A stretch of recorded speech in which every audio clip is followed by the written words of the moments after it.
Shalom, shalom. Bertemu lagi dalam ibadah The Significant Woman. Hari ini saya, Pastor Debbie Sugio, akan membawakan satu tema yang bernama integritas. Apa itu integritas? Adalah seseorang yang memiliki prinsip hidup dan keteguhan dalam mempertahankan prinsip hidupnya di segala situasi. Ya, seperti itu. Paul J. Meyer berkata demikian.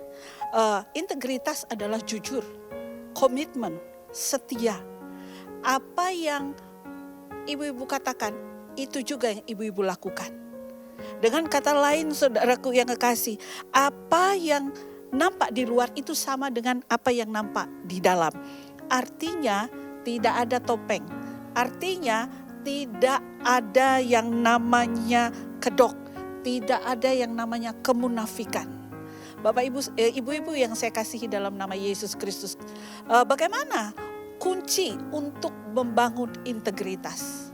Baik, yang pertama, orang yang memiliki integritas adalah orang yang memiliki pengetahuan akan firman Tuhan. Mengapa? Karena tidak ada buku yang standarnya lebih tinggi daripada Alkitab. Alkitab menjadi dasar hidup kita untuk melakukan integritas. Dalam satu survei dikatakan begini oleh Barna, 93% rumah tangga di Amerika Serikat memiliki Alkitab. Tapi hanya 12% yang membaca Alkitab. Bagaimana dengan kehidupan wanita-wanita yang ada di Indonesia? Bagaimana dengan kehidupan keluarga-keluarga yang ada di Indonesia? Integritas itu saya akan saksikan. Ada 4 mahasiswa yang harusnya hari itu mereka ujian, tapi terlambat. Mereka 4-empatnya meminta maaf kepada dosen. Dosennya berkata demikian, tidak apa-apa, Anda bisa melakukan yang namanya ujian. 4-empatnya diberikan tempat duduk yang berbeda, satu di pojok, di tengah, di pojok, dan di pojok. Setelah itu dosennya memberikan kertas dan pulpen. Dosennya berkata demikian, tolong jawab, ban mana yang kempes? Wow. Jika mereka memiliki integritas, mereka akan jawab sama serempak. Tapi ketika mereka tidak memiliki integritas, saya percaya jawaban mereka berbeda. Nah, saudaraku, Mazmur 119 ayat 105 berkata demikian, firman-Mu itu pelita bagi kakiku dan terang bagi jalanku. Saudara dan saya harus membaca firman. Karena apa? Firman itu adalah pelita bagi kaki kita dan terang bagi jalan kita. Kalau saudara dan saya tidak pernah membaca firman atau jarang membaca firman, apa yang saudara bisa lakukan? Karena nggak ada pelita dalam hidup saudara. Saudara yang kekasih, para wanita-wanita yang dikasih oleh Allah. Oleh karenanya, mari kita sering membaca Alkitab. Setiap hari, every day, kita harus membaca Alkitab. Karena yang Yakobus 1 ayat 22 berkata demikian. Tetapi hendaklah kamu menjadi pelaku firman dan bukan hanya pendengar saja. Sebab jika tidak demikian kamu menipu diri sendiri. Kebanyakan saudaraku, kebanyakan hanya dengar firman tapi tidak mendemonstrasikan firman itu sendiri. Hanya stop sampai mendengar, tapi tidak menjadi pelaku firman. Saudara yang kekasih dalam nama Yesus Kristus, kita harus menjadi pelaku firman. Kebenaran harus kita lakukan. Kebenaran itu adalah integritas. Jika ibu-ibu mencari kata integritas di Alkitab dari perjanjian lama dan perjanjian baru, tidak akan pernah ditemukan. Tapi di situ ada yang namanya kata kebenaran. Kebenaran itulah integritas. Bapak ibu ibu-ibu yang dikasih oleh Allah, jika saudara ingin memiliki hidup yang berintegritas, milikilah firman Tuhan. Maka kita dapat bertahan melewati ujian integritas dari hari ke hari. Hari ke hari yang kita lalui penuh dengan ujian integritas. Ada seorang anak, saudara. Hari itu dia ditraktir oleh ayah dari temannya untuk makan di satu restoran yang terkenal. Apa yang terjadi? Ada 5 anak yang diundang untuk makan di hari ulang tahun temannya. Yang lain disuruh memilih menu. Wow, ada yang pilih es jeruk, ada yang pilih es kelapa muda dan sebagainya yang enak-enak. Tinggal satu anak yang agak lama menatap menu. Dan ketika itu orang tua anak yang ulang tahun ini berkata, silakan ayo pilih yang mana menu yang kamu suka. Akhirnya anak ini berkata, saya mau minta yang ini. Bapak ini dia heran kenapa anak ini begitu lama. Ternyata anak ini memilih menu yang paling murah. Itulah integritas yang diajarkan oleh orang tua. Tidak ada aji mumpung. Bagaimana dengan ibu-ibu sekalian? Dari kecil anak-anak kita harus kita ajari tentang integritas. Satu kali ketika saya ada di Israel, saya masuk ke dalam satu toilet, saudaraku. Dia dalam satu pusat perbelanjaan, ternyata ada yang meninggalkan iPhone terbaru di toilet tersebut. Saya harus menunjukkan integritas saya. Walaupun yang namanya HP itu, saudara, terbaru, iPhone terbaru, saya harus menunjukkan integritas saya. Saya ambil HP itu dan saya kasihkan ke kasir. Suatu saat mungkin ada yang kehilangan HP dan dia bisa menanyakan ke kasir. Saudara, dalam tiap hari kita harus bisa menunjukkan integritas kita. Yang kedua, berani menyatakan kebenaran walaupun harus mengalami yang namanya penderitaan. Sadrak, Mesak, Abednego. Wow, itu satu contoh yang luar biasa. Di Daniel 3 ayat 16-7, saya bacakan saja. Jika Allah kami yang kami puja sanggup melepaskan kami, maka ia akan melepaskan kami dari perapian yang menyala-nyala itu dan dari dalam tanganmu ya Raja. Tetapi seandainya tidak, hendaklah Tuanku mengetahui ya Raja, bahwa kami tidak akan memuja dewa Tuanku dan tidak akan menyembah patung emas yang Tuanku dirikan itu. Walaupun saudara Sadrak, Mesak, Abednego mengalami yang nama tekanan, tapi mereka tetap melakukan kebenaran di tengah ancaman. Itu tidak mudah, saudaraku. Itu sangat tidak mudah. Yang ketiga, kita lihat yuk. Hidup berintegritas mendatangkan berkat Tuhan. Saudara, tadi yang di ayat yang poin yang kedua, Daniel juga, saudara, karena melakukan ibadahnya, saudara, dia ditangkap dan dimasukkan ke dalam lubang singa. Sadrak, Mesak, Abednego ketika tidak mau menyembah yang namanya patung yang dibuat oleh Nebukadnezar, dia dimasukkan ke dalam api. Dia berkata, dia tidak akan pernah mau menyembah patung itu, saudaraku. Wah, luar biasa. Akhirnya apa yang terjadi?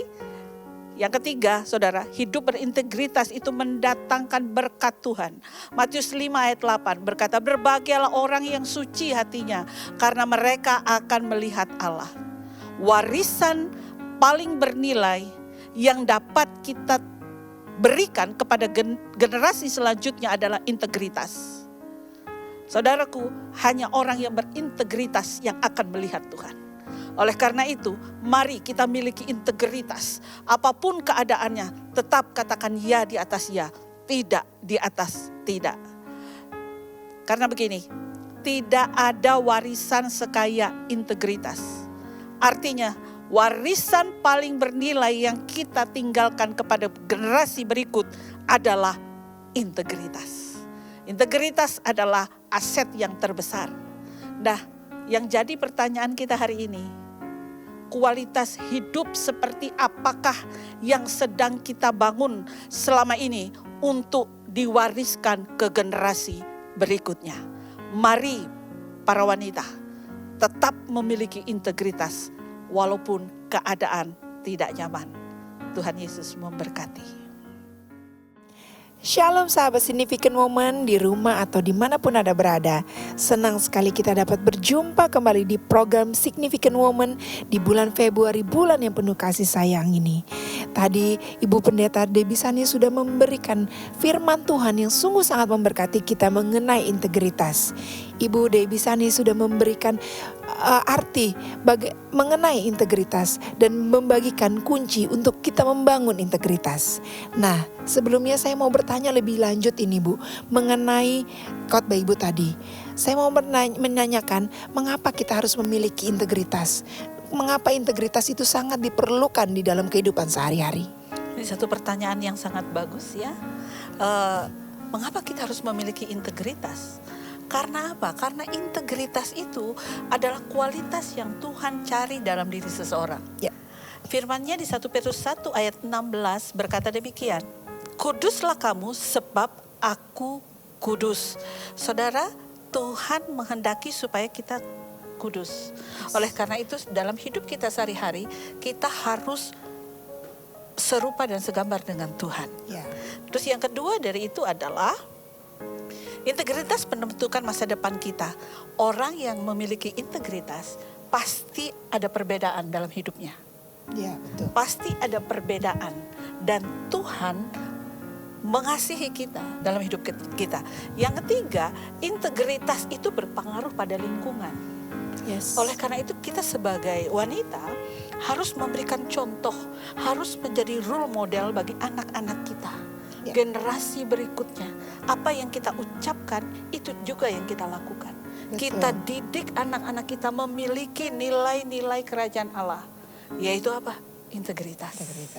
Karena apa? Karena itu mempengaruhi masa depan mereka.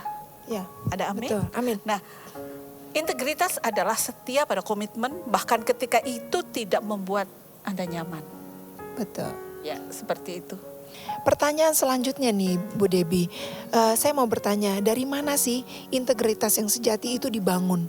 Kita harus mulai dari mana itu Bu Debbie? Ya, integritas itu dimulai dari apa? Dari takut akan Tuhan. Amsal 8 ayat 13 berkata demikian. Takut akan Tuhan ialah membenci kejahatan. Aku benci kepada kesombongan, kecongkakan, tingkah laku yang jahat, dan mulut penuh tipu muslihat.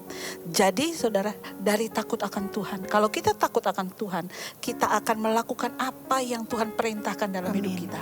Dan kita merasa tidak nyaman ketika kita berbohong. Tidak melakukan integritas. Kita merasakan tidak damai sejahtera kalau kita membenci orang. Karena itu ada juga masuk dalam integritas, dalam kebenaran-kebenaran yang Tuhan ajarkan kepada kita. Jadi dimulai dari takut akan Tuhan. Bersyukur sekali ya kita mendapatkan sesuatu pedoman mengenai bagaimana kita memiliki integritas dalam hidup kita sehari-hari. Bagaimana integritas itu dibangun. Dari mana kita membangun integritas itu. Terima kasih Bu Debbie untuk firman yang sangat memberkati. Kita belajar bagaimana apa arti integritas itu, bagaimana kita membangun integritas dan bagaimana kita membangun integritas itu. Saya percaya sahabat Significant Woman di rumah juga sangat diberkati. Dan juga kita akan mendengarkan kesaksian dari Ibu Astrid yang memiliki pengalaman ketika integritasnya diuji. Ibu Astrid akan menceritakan pengalamannya mengenai ketika di saat yang tidak nyaman integritas Ibu diuji. Silakan Ibu. Terima kasih Ibu Bella, terima kasih untuk teman-teman Significant Woman. Tahun 2020 itu boleh dikatakan adalah tahun di mana iman dan integritas saya diuji oleh Tuhan.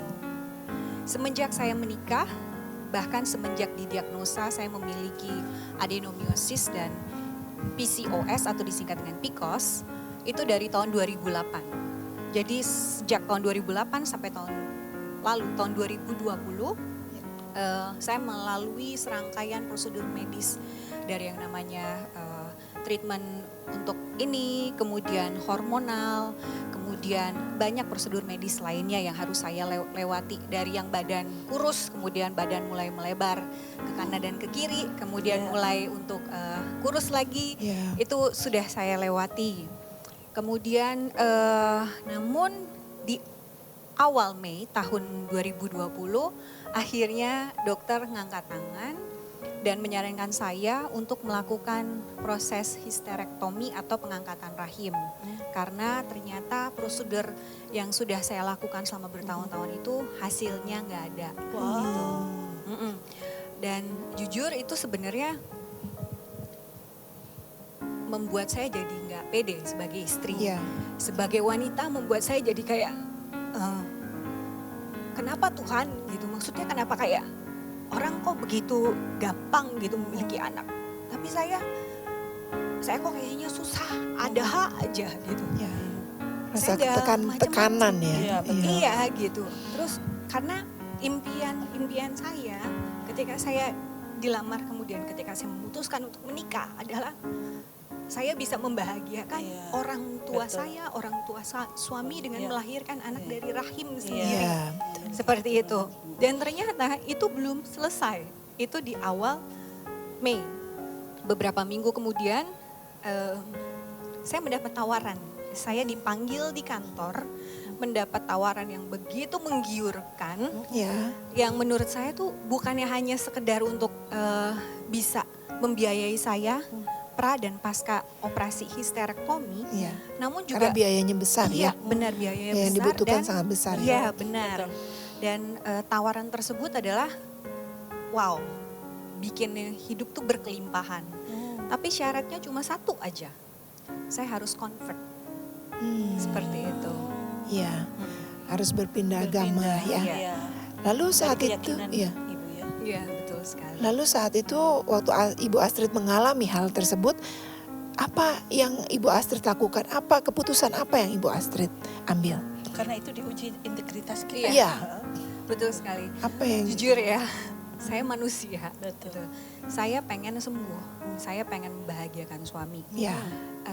Satu lagi, orang yang pernah mengalami adenomiosis atau PCOS itu pasti setiap bulannya kalau mendapatkan period Iya. atau menstruasi, karena saya siklus menstruasinya selama 28 hari, misalnya seminggunya itu sakit dan pasti akan bleeding seperti itu. Oke. Itu kan, jadi itu saya capek secara fisik, saya Iya. capek, mentalnya Mental saya juga, juga iya. kepukul. Ditambah lagi dengan tawaran seperti itu, jujur saya tergiur. Iya. Saya manusia, Imannya Iya. goyah ya. agak-agak Iya, mikir. Integritasnya gue ya. Iya. Pada saat saya ditawarkan seperti itu, saya sih gemeter gitu. Tapi ya tetap aja harus jaim kan. Iya. Saya gemeter dan saya dikasih waktu 1 minggu untuk berpikir. Begitu saya meninggalkan kantor tersebut, sepanjang di mobil, bener-bener saya tuh sampai bilang, Tuhan nih kayak ngerjain gue deh. Tuhan, kenapa sih Tuhan? Masalah satu belum selesai. Udah ditambah lagi dengan tawaran seperti ini. Menurut saya itu adalah masalah. Kenapa? Iya. Seperti kayak anak kecil yang diiming-imingi permen gitu. Padahal betul. sebenarnya si anak tersebut tuh lagi sakit gigi seperti itu. Mm. Kemudian saya berdiskusi dengan suami, kita nangis-nangisan berdua, terus kita berdoa, Tuhan kasih dong petunjuk kita tuh harus gimana, apa yang harus kita kerjakan, apa yang harus kita lakukan gitu. Puji Tuhan, saya sangat bersyukur. Saya bergabung di Significant Woman ini, saya mendapat mentor yang luar biasa. Dengan Ya. renungan-renungan yang selalu diberikan, disitulah saya dikuatkan. Salah satunya mengenai, saya pernah membaca mengenai integritas nilai diri seperti itu gitu. Itu yang membuat saya semakin, jadi kayak ada flashback, jadi pada saat berdoa seperti ada flashback gitu, renungan itu mulai keluar. Benar kan? Ya, Kan ya. kita seringnya mendengar iman itu timbul dari pendengaran Pendengaran akan firman firman. Tuhan. Kemudian ketika berdoa, dapat lagi ayat dalam 1 Samuel 30 ayat 6. Tetapi Daud menguatkan kepercayaannya kepada Tuhan Allah. Dan saya perkatakan sepanjang perjalanan saya dari rumah ke kantor. Karena kebetulan suami lagi tidak ada di Jakarta pada saat itu. Lagi ada di luar kota. Jadi kita sama-sama perkatakan. Seminggu kemudian Ya. saya kembali ke kantor.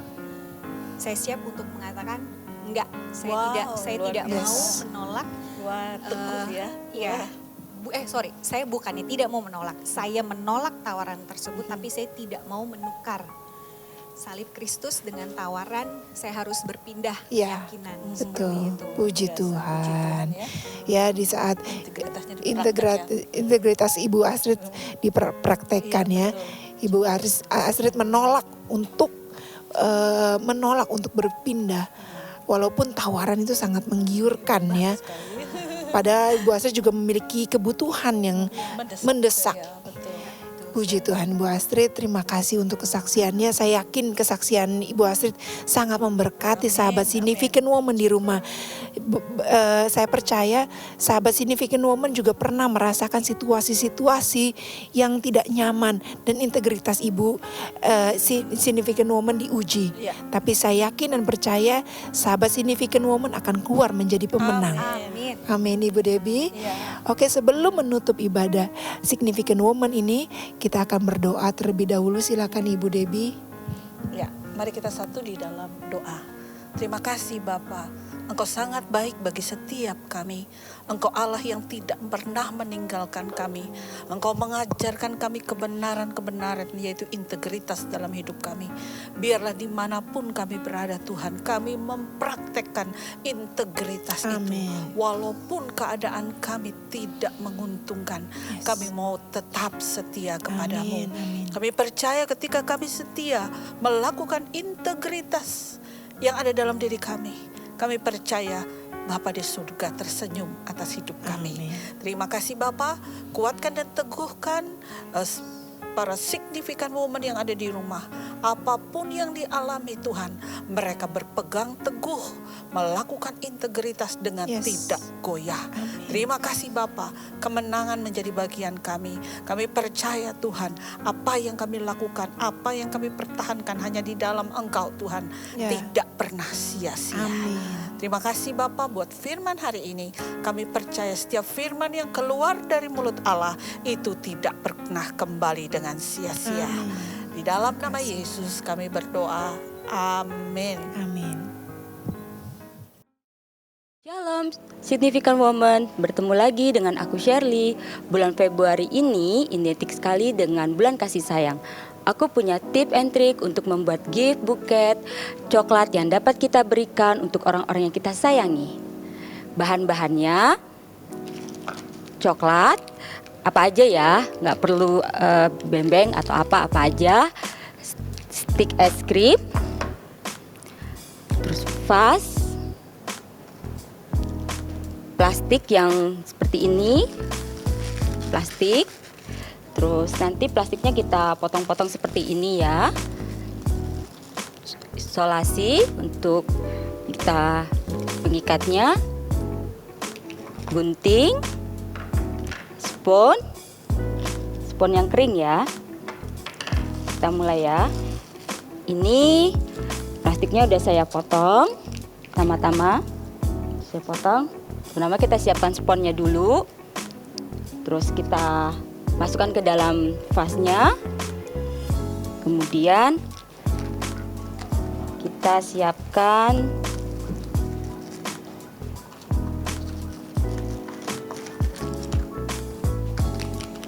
sticknya sama coklatnya. Kita buat seperti ini ya. Kita lem pakai isolasi.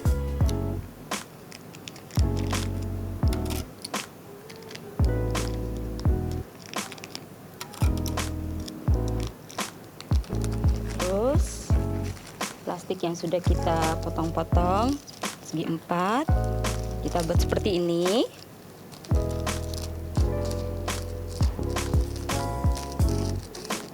Kita gunting.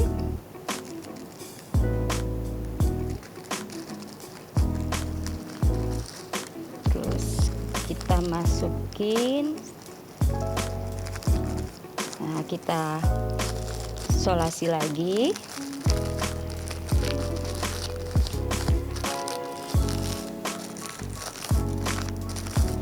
Seperti ini ya. Caranya gampang.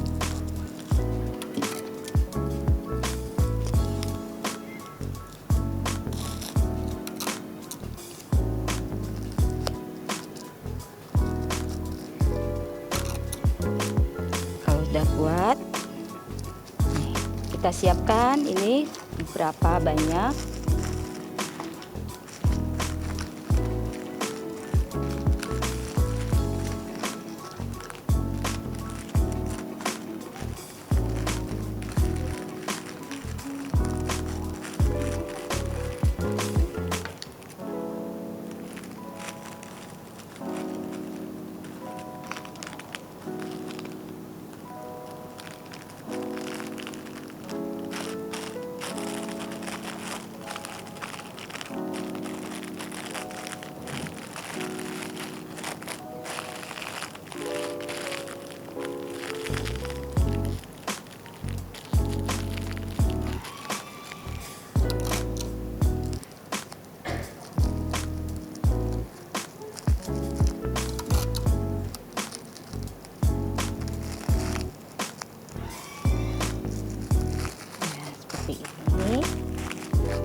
tinggal masukin ke sini ya.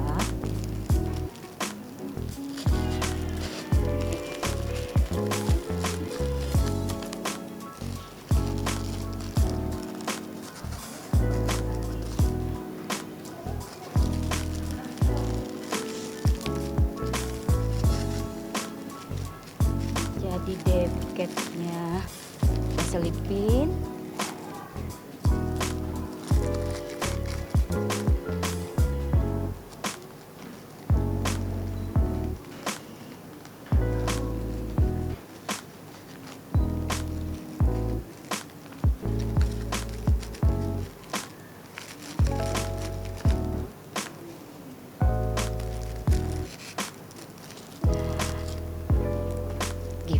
Gift coklatnya sudah jadi. Mudah kan cara membuatnya? Dan kita dapat memberikan untuk orang-orang yang kita kasihi. Selamat mencoba, Tuhan Yesus memberkati.